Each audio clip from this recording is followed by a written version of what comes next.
Good day, YouTube. This is just a bit of a quick fun comparison video between Ubuntu 20.10 latest release edition on the left and Debian 11 latest release edition on the right, also known as Bullseye for that one there.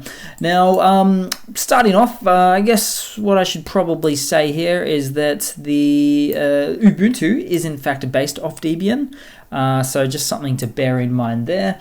Now, if we were to have a look at the default desktop environments, you'll see that they are actually using the same one, so the GNOME desktop environment. So it will be pretty similar on the front.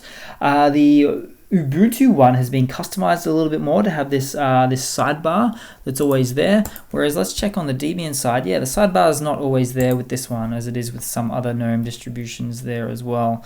Or desktop environments.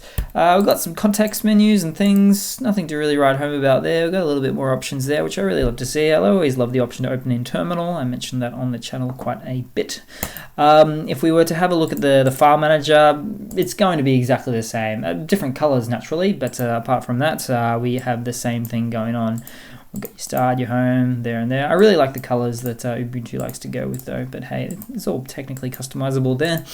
Let's have a look at, say, the kernel. So the kernel here, we are using the 5.13 kernel on, Ubuntu there, which is nice to see.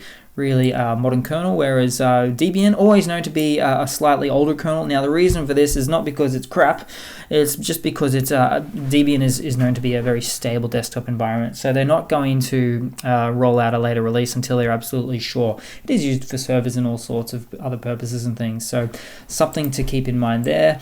Maybe it makes it a little bit more lightweight there, and we'll have a look at the RAM usage in just a moment as well, in just a hot second.